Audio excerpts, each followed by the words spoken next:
Welcome to Dear Nina, Conversations about Friendship. I am your host, Nina Badson. Today's conversation is one you will be hearing probably right as I am taking my second child to college. My husband and I will be bringing her for her freshman year. We have one who is well into his college journey as a junior, and we have two high school kids. So that is where you find me this week. With that in mind, I am bringing you one of my favorite episodes. It was one of the top episodes of 2025, and that is with Harlan Cohen. Harlan is somebody I follow closely online. I love everything he is teaching. He specializes a lot in helping college students and parents navigate that first year, especially the social side of it, but really all aspects of the first year of college. However, I want to explain that this episode is not just for college kids. What I love about Harlan's work and what really comes through in this conversation is that his advice about rejection, risk-taking, and finding your people, it is life advice for everyone at every age. I actually think almost all of my episodes are ageless and timeless. Some are probably for a more specific audience. This one really in particular, when we talk about the law of rejection, why finding friendship requires some willingness to hear no and not necessarily to hear it directly, right? We don't usually get told directly. It's usually more indirectly. And why it helps to keep putting yourself in certain places where, as Harlan points out, you can simply show up as yourself. There's no barrier to entry. And that's not true in all things, right? Some places have barriers to entry, which we get into in the episode. We also will get into something that regular Dear Nina listeners will recognize immediately is a very common topic here, which is what happens when you are always the one initiating or making plans. Harlan has a great way around it. I loved his advice on that. So this episode is really for everyone. If you yourself are in a place where you are starting over socially, or you would like to start over socially, or you would just like to expand your social life, or you would really just like to feel a little less bruised by all the inevitable disappointments of friendship. They do happen. There's a lot of positives, so many important parts of friendship, but a lot of it is hard too. And that's why I am here to discuss these issues. It's been hard for me too at different points in my life. I'm right there with you. This conversation with Harlan really holds up. You can find all the many ways to follow Harlan in the show notes, but just real quick on Instagram, he's at Harlan Cohen. HarlanCohem. But again, you could click that in the show notes. You can see his New York Times bestselling books. And here he is.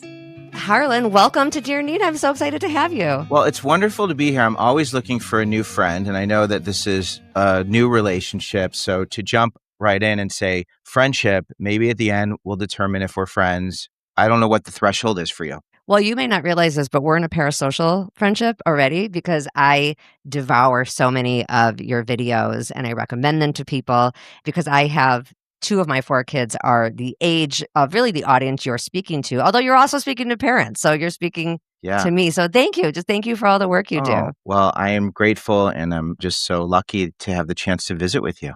You talk a lot about risk-taking and rejection for college kids specifically, but because my audience, first of all, not all parents, some are and don't necessarily have kids that age. Many of us, though, have been that age. And I want to talk about some of your top pieces of advice about risk-taking and about rejection as it pertains to what we can learn from it for our own friendships. I thought we would start with your law of rejection. I am obsessed with rejection. I'm obsessed with it because when we can be friends with rejection, and allow rejection to walk side by side with us instead of being so worried about what other people think and getting stuck in the shame cycle of I'm not enough. We're really able to use rejection as a tool to reflect and to continue to be thoughtful, present, and the best version of ourselves. And the college piece, I just wanted to make it clear, I spent a lot of time helping students to navigate college change. And if you think about college and that time in people's life, it's social, emotional, physical, financial, and academic changes, and then professional changes. But especially when a student is starting that first year, it's those big 5 changes, and they're navigating this over the course of a few weeks. It's extended throughout the year, but it's really like a few weeks. They don't have, especially if they're not local, the same support systems in place. They're having to find their people and find their places. So to set that up, that's what I've been studying for 30 plus years. What's happened is the framework, and I talk a lot about this in my book, Win or Learn, the risk-taking framework that includes the law of rejection is a fundamental part of all of our lives. So it's what I use. I do professional development. I'll work with corporations. I'll work with students. I work with parents. I work with administrators. That's kind of the framework. So Nina, I wanted to set that up. And I know that was a mouthful, but I think it's really important because the law of rejection, and I just want to give this the attention it deserves, also referred to as the universal rejection truth, says that not everyone and everything will always respond to me the way I always want. Not everybody's going to always include me, appreciate me, desire me, date me, hire me, and respect me the way that I would like to be acknowledged. It is a law of nature. Do you respect this law of nature, that it exists, or acknowledge it? Yes. And I struggle with it though. So I have to, even as an adult who studies friendship, has been writing about friendship for over a decade and helps other people with friendship, still have to remind myself that just because I want to be friends with somebody, it doesn't mean that it's going to be reciprocated, or even if we are friends, just because I want the relationship to go a certain way. Or I think about birthdays as a good example. I might treat friends a certain way on their birthday. It doesn't mean it's going to be exactly, and it doesn't mean they're rejecting me, but that's the challenge. Sure. Actually, is to not see something as rejection that's not rejection. It's just people doing life the way they do life. I try to help people with that a lot. Right. That actually something that we might see as rejection isn't rejection. It's just other people not being controlled by how we think things should be done. They just do friendship differently. Exactly. There's probably a lot of truth in the reason that you focus so much on this is because you also probably struggled and have questions. And the more you can dive into it, the more you can appreciate the different variables that are connected to not always getting the outcome you want. You don't internalize it and personalize it, which is why I've been obsessed with rejection my whole life, is because I really struggled with it. And as someone who has ADHD diagnosed late in my life, it's not feeling enough, wanting to be validated, affirmed, all those things have made it something I've really studied, even with what you're talking about and the connection of friendship and expectations. I look at the link, and I was writing some notes. I write notes when I talk. One of the biggest problems, and we could even tie this to college, is roommates. Yeah. Expectations with roommates and the role friendship plays in establishing that relationship and having expectations. So I don't know about you. Were you friends with your college roommate?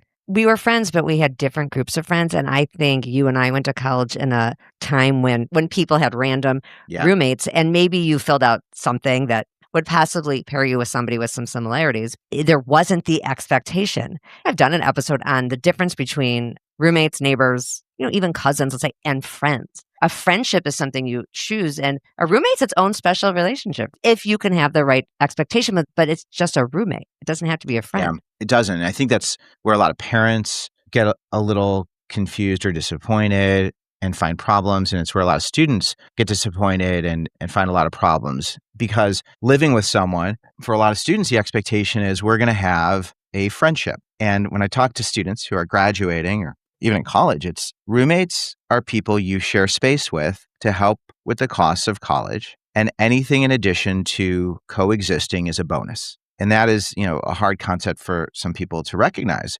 because friendship is not required. And the reason why I really like to emphasize this, of course, I did everything wrong. Remind me to tell you about my first college roommate, because there's a great twist. Oh, I can't wait. Oh, it's so good. It's so good. But this idea that if I walk into a situation, and we can then pull this to 10,000 feet. This isn't just about roommates. If I walk into a new situation, whether I'm recently retired and I'm going to a community center, or someone's introducing me to some friends because I've relocated, there's this expectation that we're going to have some sort of relationship. With friendship, especially with roommates, friends are required to invite you to meals. They are required to introduce you to their friends and the people they spend time with. They are required to listen to you and acknowledge your feelings and be respectful and supportive. There's a long list of things that friends are required to do. And when you have people who are put in a new situation, dealing with all these changes, on top of all these changes, the person they're living with has this list of requirements which they don't even acknowledge or think about, because they're just things that we don't spend a lot of time thinking about. We don't think about friendships really, or what our expectations are. So you have these people who are in this space, and while they might think that they're going to be friends, or even the expectation. It's the expectation, but it's the requirement. It's the expectation without any room for unwanted outcomes. That's where it becomes a requirement. And when that person doesn't say or do those things, then people have hurt feelings. And the point is, when we walk into a situation and we require people to say or do certain things, we open ourselves up to getting very hurt very quickly. And roommates and friendships, and just friendships in general, are very connected to that concept. This, I think, connects to something you and I both speak about a lot. I've seen a lot of your videos on it, and it's probably my number one topic as well. On the SEO side of my website, it's always interesting to see how people land on my website. I mean, you can't really see that so much on social media, but just on like your old-fashioned website, I can see that people get to me through searching anything along these lines. I'm always the first to text. I'm always the first to initiate plans. If I didn't reach out first, we probably wouldn't be friends. Like, these are the expressions people are Googling to land on my site, just because I've had so much content on that. And it just also shows me that it's a real issue out there. Everyone's not the planner. There are people out there that aren't, but I only hear from the people who are the planners. And you talk about planning a lot. I want to tie this again to expectations, rejection. You have a lot to say about it. There's a foundational approach to this that really protects people from being resentful, angry, upset. And I want to touch on that and then address that specific question. I share this approach of people, places, patience. People, places, patience. You want to make sure you have at least 3 places in your life, regardless of where you are accepted, included, where you have a sense of purpose, where there's things that you do that interest you and light you up. At least 3 places. This is one of your places. This is one of the things you do. You get to meet interesting people. It lights you up. It's a wonderful thing. There's places, and then there are people. Who are the people in your corner? And when you think about people who are in a time of change or this epidemic of loneliness, we have a hard time meeting people. We don't really know how friendships form and how people establish those relationships, but we need to make sure we have people. When I say who are the people in your corner, people who you are related to, people who you have common interests with, work relationships, romantic relationships, friends of friends, things relating to spiritual activities, volunteering, people, places, patience. And just to make sure with the places piece, places are where you sweat, play, pray, live, learn, lead, love, and work. Sweat, play, pray, live, learn, lead, love, and work. And then patience is the ability to tolerate discomfort while going after the things you want. For me, to answer your question of someone who's the planner, the initiator, there are people who are planners and initiators. And there are people who are more reactive and responsive. And those are different roles. And sometimes the planner doesn't want to always do the planning. And the person who is being invited, maybe they want to do something a little bit different. The question is, well, okay, if you're tired of planning, this idea of I'm always planning, I'm the one making the first move, I'm the one taking the risk of getting rejected, the risk that someone isn't going to be responsive, eventually that wears me down. I want to be welcome and included and invited, right? So if that's how you feel, where are the places you could put yourself where the dynamics are going to be such that you don't need to be the planner? If you're tired of planning, then stop planning. Put yourself in a different place where you take on a different role, where it's very clear you just have to show up. Yes, I love that. Because it's also not being kind of a victim about it. That's the problem with it. Right? Yes. And this is where we get to the law of rejection, which I also call the universal rejection truth. The law of rejection says not everybody is a planner. Not everybody is going to be the person you want them to be. You can fight this truth and get angry and upset and resentful, or you can ask yourself, is it me? Am I the problem? Is there something I could do? Or is it this law of rejection that there are different times in my life where there are going to be different roles I fill? I really push a lot to not test your friends. But one step further is what you're saying is just accept that some people aren't planners. And I say don't test your friends because if you are someone who has helped create a dynamic, because I think it takes 2, where you're always the one who reaches out. If you just randomly, with no communication, like you never say to your friend, hey, I would really love it if once in a while you reached out. I feel self-conscious that it's always me. If you could reach out sometimes, I think that's something you can say. But if you choose to not say that and you test your friend, they're going to fail the test. If they have never shown to be somebody who reaches out and then you kind of just ghost them basically just to test, guess what? They're going to fail. You have to either communicate about it or, I really like what you're saying, put yourself in a position where you don't have to be the planner so that sometimes you don't have to do the work. Exactly. And the risk is, let's say you tell that friend, hey, my feelings are hurt sometimes because I'm always the one initiating. I feel like nobody else is, or you aren't. I was more curious about that. I don't know if you've noticed it too. That's a very soft way of approaching it where you're not really being confrontational. You might have a friend that says, I thought you loved planning. I don't really like planning. It makes me uncomfortable. And also, my life isn't in a place where I can do that planning. As much as you want me to do the planning, I'm not going to be able to do that. So now it's like, okay, I told you what I need. You can't do that. It's two people being honest about how they Yeah. feel. You have a choice. You could accept that, or you could have hurt feelings. The law of rejection says you might have friends that are not going to respond the way you want. So you accept them and appreciate them and you talk to them. So I'm a big fan of the 4 agreements. I have these systems in place. I have steps and systems, and there are things that help me to stay aligned and to just have some emotional equilibrium and dealing with things where there aren't always very clear-cut rules. The 4 agreements is a book, and the 4 agreements, the first is be impeccable with your word. And in that conversation with the 2 friends, that was being impeccable. It wasn't saying, I'm always doing everything for you and you're never thankful. And it's like, that's projecting a lot of things that you've been thinking and assumptions you've been making. So number 1 is be impeccable with your word. Number 2 is do not make assumptions. And we're great at making assumptions and building storylines in our head that lead to a lot of resentment. Number 3 is don't take things personally. And I might have mixed up the order, but we take things personally. And especially when it comes to friendships, there are a lot of assumptions that we make, and the assumptions lead to expectations. And if there's no room for someone to respond any other way than the way we want them to respond, then we end up getting really hurt. It leads to a lot of disconnect. The 4th is be your personal best. And it's recognizing that on any day, we're not always going to say and do the things we want to do. We might lose our temper. We might be impatient. But when we're our personal best, we can be imperfect, recognizing, and this is where I love, like I'm doing a lot with this law of rejection. It's great because if I can give myself permission to be flawed and imperfect and still be a wonderful human being, the law of rejection says I'm not going to always say or do the right things. It's really helped me to do the things I'm doing, to be able to speak so freely because I'm not afraid of people thinking I'm stupid, which I don't even like the word, or thinking that I'm not articulate or thinking that I'm not as educated. Because the thing is, I'm not going to know as much as everybody. Now we live in a time where if you don't know something,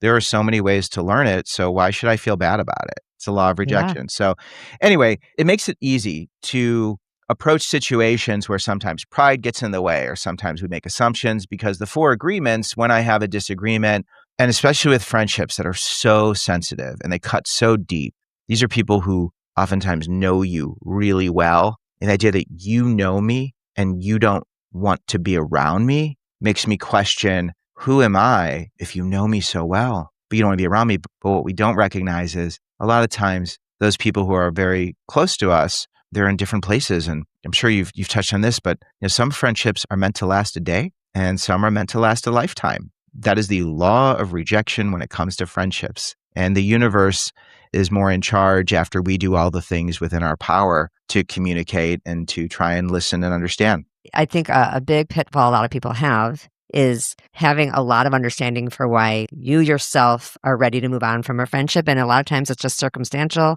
It's not even that personal. I mean, maybe if you were crazy about this person, you would be friends no matter what, but life just takes you away in other ways. And so we know that, but then when somebody has that on their end of it, they got a job or they moved towns or Yeah. they are in a different stage of life. It's like, now it's because something's so wrong with us. So, and that is so true for so many things. Another topic where this all comes into play is including people versus not including people. So kind of similar to what I just said. Sometimes we know that we didn't include someone because we just wanted a quiet night. I'm thinking like now our age as opposed to college kids, but similar issue, but they don't have this one as much. Sometimes for me, it's about being able to hear. I'm 48 years old. When I'm at a really loud restaurant with more than like 3 people, I'm straining. I am Right. straining my Right. inner ear. I'm like lip reading practically. Okay, well now if we have 8 people, forget it. So I don't make plans as big as I used to. Am I not including people? Am I exclusive? I'm just using myself as an example. Yeah. One could look at it that way. A healthier way to look at it would be, I know I like to have quieter time, so therefore don't to other people. So I guess what I mean more is I could look at other people and be like, well, why didn't they include us in that New Year's dinner? Well, maybe they don't want to have 10 people. This is a real problem for adults. It's not just for kids. Yeah. Everybody wants to have quiet, quality time with their friends, but they should be included in everybody else's plans. Do you see what I'm saying? Yeah, it's well, and now because of social media, it Mhm. doesn't these are not teen issues, these are not college issues, these are life issues of the choices we make and how we communicate that, and if we choose to communicate it, and those are complicated at times. I think a lot of times we wanna avoid conflict. As we get older, we tend to insulate ourselves. Money, influence, these things create buffers so that we don't have to deal with discomfort as much. And friendship is a different kind of dynamic and a different relationship. This is why I think, we always need to be willing to listen and try to understand someone else's point of view, and also accept the fact that if you don't invite someone to a New Year's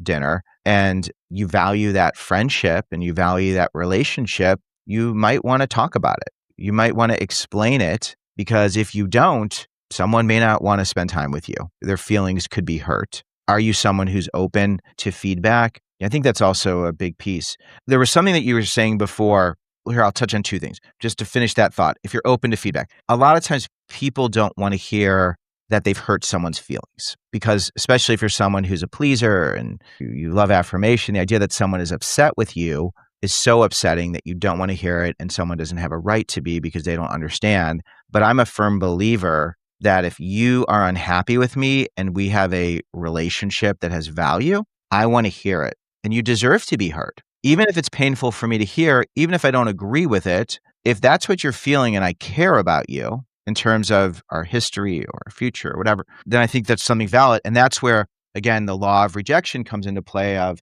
if I can give the people around me permission to not always think the way I think, to not always interpret things the way I intend them to be, to recognize that not everyone and everything is always going to respond to me the way I always want, well, then we are much more open to having sensitive conversations without feeling defensive or looking to blame someone. That's important. I always say it's a gift to bring up something you're upset about. I do think as a friend, it is nice to let some things go. That's why I brought up the example of not always being included in like a dinner, let's say. We cannot get wrapped up in every single event. Do a little inner work on thinking of the times you wanted something smaller. That's why I brought that up. That so maybe the other people also sometimes wanted something smaller.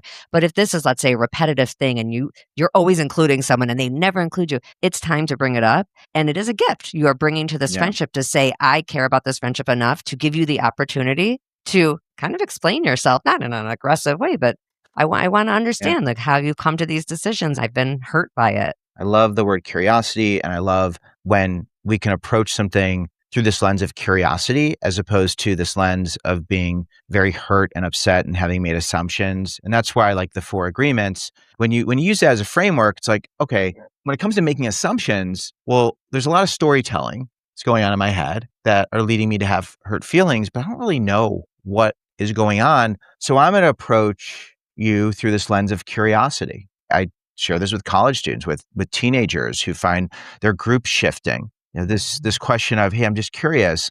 I've noticed that you're not inviting me as much. I just wanted to have an understanding of what's been going on, because I'm not really sure, and it might be uncomfortable to share, but I'd really appreciate knowing if you can share with me.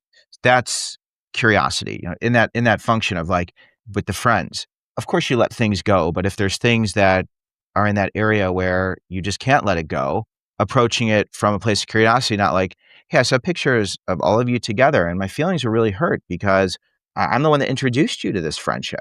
That's And important. you don't include me, which someone could have those valid feelings, but a different approach is, I saw some pictures and I was really curious because I feel very close to all of you. I was thinking I really would have liked to have participated too. And I just wanted to get an understanding of just what happened. And then someone could say, oh, you know what? It was an impromptu situation. It was a business relationship. It was the mother-in-law invited us and we were there. And of course I would have included you. And what we should all do is get together again and have it be the three of us.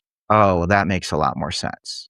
That would be a very wonderful and gracious conversation on both sides. And it's nice when you can have honesty like that. I think it's really important to communicate with your friends when you're upset with them, and then you have to do, I think, also the hard part of accepting you might not get, number one, the answer you want or Yeah. an honest answer, Yeah. I right? mean, there are some people who can't handle honest answers. I think setting it up where you say, I know that what you might share could be uncomfortable, but it really is important for me to understand. You can only do so much to get somebody to feel comfortable sharing uncomfortable information. But there's this piece that's so important. And it's really pivotal in all risk taking. It's not being tied to the outcome. It's how do I measure success in that conversation? I measure success in me presenting what's happening, how I'm interpreting something, and being honest with my feelings and providing someone who I care about information that they can do whatever they want with. And I'm not tied to the outcome. I had this expression, and it's the idea that information is not emotional. Now, when I say information is not emotional, information is incredibly emotionally triggering.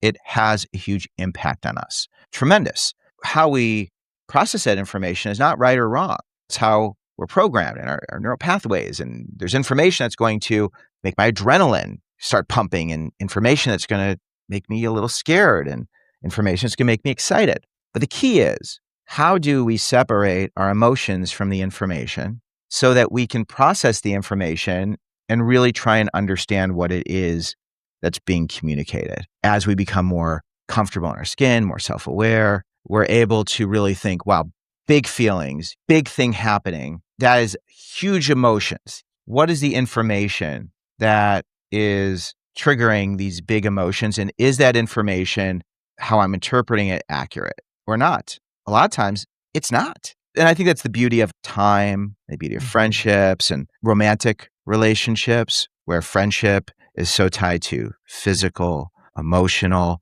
all those aspects. I've been married for 21 years. There are some days where information is big time emotional. I've been married almost 25 years. I was like a child. You and I were like the same age. I was Yeah. so young. Right. And that's the ultimate exercise in not being tied to outcomes. But what's a little tricky about the marriage thing is there are certain expectations that are deal breakers, that are requirements. Those are things we agree upon. If those aren't honored, that's a problem. So we have to honor these. And the way I look at it is expectations and reality. So expectations are here. If people are listening right now, it's on the top of my head, expectations. Reality's at my chin in certain situations. Sometimes we start a situation where reality and expectations are in alignment. Now my hands are both on my head because they're matching. Sometimes reality exceeds expectations. But when we have problems, that's when expectations are on my chin and reality is on my head, and there's a gap. So when we are in that area where there's a problem, how can we communicate? How can we listen? And how can we honor this idea that I may not get the outcome I want? My only responsibility is to communicate clearly and to listen without requiring someone to respond one way or another. Oh, it's so good. I think what the four agreements and the law of rejection all have in common is it all requires a ton of humility. Humility Yeah. to just know you don't really know the whole story, that everybody comes with their own set of stories and expectations and desires and what they want out of a situation. And you don't know anyone else's completely. And Yeah. you don't get to control what other people want out of a situation, out of a friendship. It sets me free. It has totally set me free. Even in my professional life and in my personal life, I've had a tremendous amount of success just in terms of my social media, just growing. And it's really been a result of the humility and embracing the fact that I feel like I have something of value to share, to offer. No one is required to respond any other way than the way they want to respond. Of course, I would like them to respond a certain way, which is why I probably didn't do it for 20 years because I was so freaking scared. And I would speak and research, and I have a lot of control. And having control is wonderful up to a point, but then it became limiting. COVID came and it really shook me up in the sense of I have something of value, and if I'm not sharing it, am I really being authentic?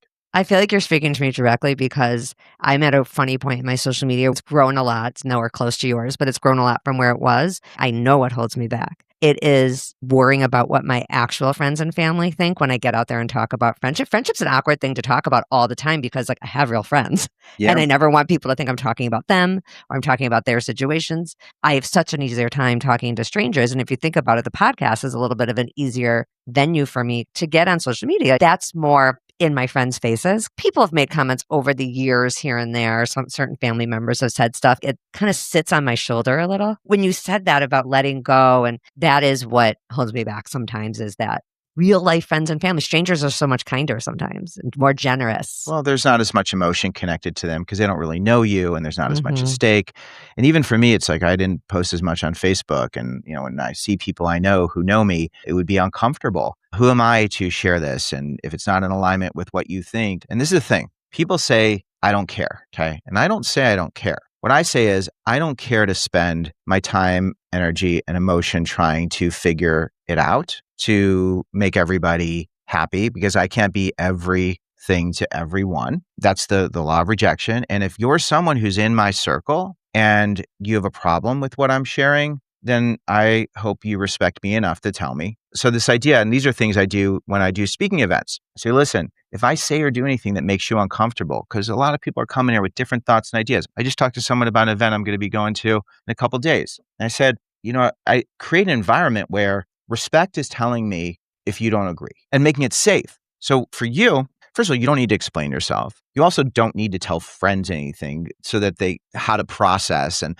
how to not be offended. If you wanted to, you could, but the assumption of the people who are in your life who care about you and respect you, the relationship you have is if there's something that comes up, they'll share it with you. And if they don't, you don't need to spend your time and energy trying to make them happy or please them because it's none of your business because they're not making it your business. And you might lose friends, but really, what kind of loss is that? It's not important. I mean, you're not saying terribly controversial things. No, it's more like I worried like people are making fun of me for being on Instagram and TikTok in the first place. Yes, they are. And they're I always know, going to make right? fun of you. They're going to They're make fun of rolling their you. eyes, Yeah, they right? make fun of you.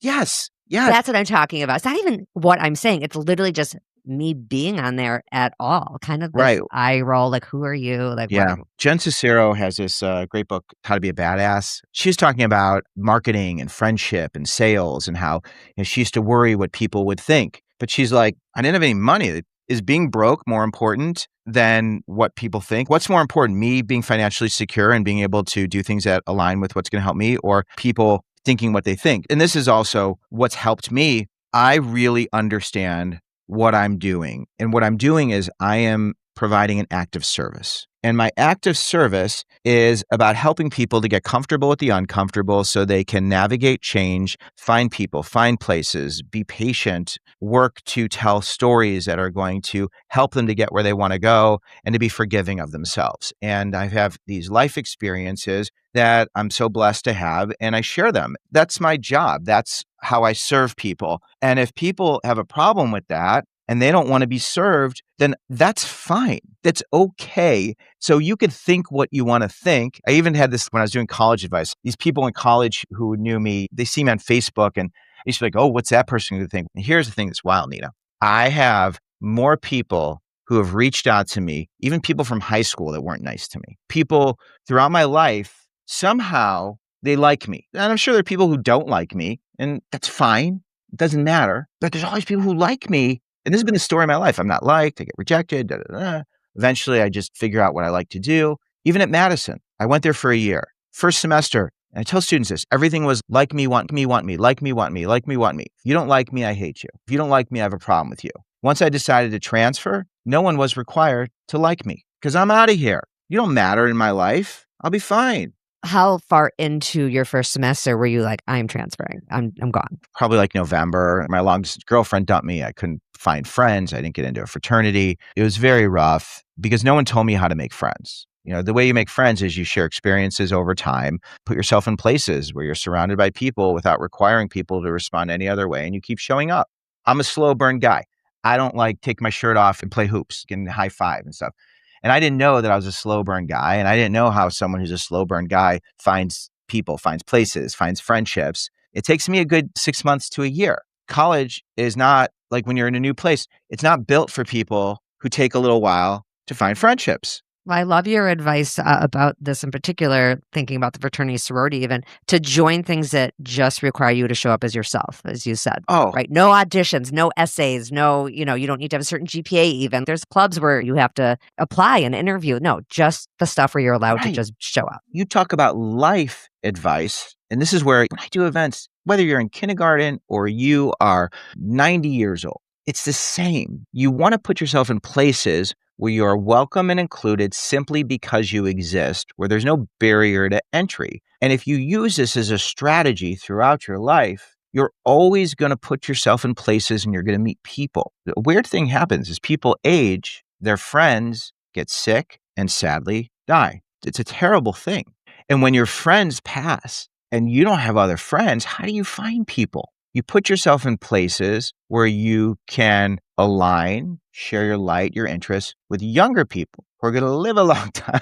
That's what this is, the law of rejection when it comes to life. We don't get to live forever. We're constantly faced with challenges when it comes to forming relationships, and no one really teaches us how to do this. This is what I'm trying to do too. Yeah. So you make me feel like good in my mission because So- that is my mission. It Sure, is. right. If that's what's driving you, then I get Mhm. really in your face. We've talked long enough. I can be honest with you. Yeah. Like, Nina, what are you doing? I'm getting older. I'm worried about, I Mhm. see my mortality. I'll say, Harlan, why do you care so much about what other people think when you are providing service? And when you focus on service, what people think of you melts away. Because it's not about you, Nina, and it's not about me. It's about how can I help other people? And that's where I then give people permission to think whatever they want to think, because this is not about getting you to like me or thinking one thing or another about me. This is about me serving people who desperately need people in their corner to help make sense of this world. Yes, I believe that's what I'm doing. I think people get in their own way on friendship so much, and there are some just basic truths, rejection and accepting it, and knowing that you have to take risks, you have to join things. Yeah. I mean, all of those are basic truths. Okay, let's hear about your roommate. So my roommate moved out from Wisconsin. He moved out about 2 weeks after we were living together, and I really wanted to be friends. And he loved to get high. That just wasn't my thing. And he moved out, and we didn't really talk. I got an email in August of this year. Sins of the father. That was the subject. This guy who didn't really know explained to me that his daughter was having some roommate issues. His wife found books and videos, my books and videos. He took an interest, and then he took a little more of an interest. And after a couple weeks, he's reading through one of the books and realized, wait, that's Harlan. I'm the roommate he's talking about. Oh my God, I just got the chills. He goes, Yes. that's me. And his wife was like, no. And they had this hilarious moment where he realized that he was the roommate, the first roommate that moved out in Wisconsin, who was so upsetting to me. And he didn't do anything wrong other than just he moved out. But I needed him to be my friend because I needed friends. And it hurt my feelings that he left. I didn't have any resentment. He shared this message with me. And then we talked. He actually was a guest on my podcast. Oh my gosh, I'm going to go find that episode. I'll link it. In that message he sent to me, he had a PS. And the PS was, when I moved to Madison, I left home and my brother has schizophrenia. He was diagnosed in college. I'd been living in a home with a brother who was dealing with this illness. And when I got to Wisconsin, all I wanted to do was just escape and relax. And that's probably why I smoked so much weed. And he said, the reason I moved out really had nothing to do with you, but everything to do with just what I was dealing with and trying to manage. So, Gosh, right, I was that's like, so yeah. right. But man, to just see in the clearest way, this person was dealing with something so different. I was eager to find a friend. He was eager to chill out. We didn't match, but 30 years later, now we align and we actually talk every couple weeks. I really like him. He's a really good guy. I like the way he thinks. I think we'll continue this friendship. Somehow I ended up friends with my college roommate. It's such a fantastic story. You've talked about showing up to college, having had somewhat of a rough time in high school here and there. And so, of course, you were extra vulnerable and excited about starting fresh. Yeah. Here we are, new opportunity. And so, of course, it would be a sting. It had to sting when he moved Yeah. out. And I love how it came around like this. So it's a wild twist on friendship. I think it just shows that, friendships are always evolving. And when we make assumptions and take things personally, it can really set us down a path. It's really about what type of friendship do I have with me? Harlan, what type of friend are you to Harlan? That friendship and that love and self-care is so fundamental because it really helps us to be able to then listen and process as we deal with deeply emotional issues that are just part of being a human being. Harlan, as you were talking, I'm like, there's so many nuggets. Thank you. Thank you for being here. I know you're a super busy speaker and people seek you out all the time. I'll have all the ways you can find Harlan's books and his social media videos and his coaching services for parents and students in my show notes. And here's how I end every episode, Harlan. I think you'll agree. I tell everybody to come back next week for another interview because when our friendships are going well, we are happier all around. Absolutely. Thank you. Grateful to be here. See you around.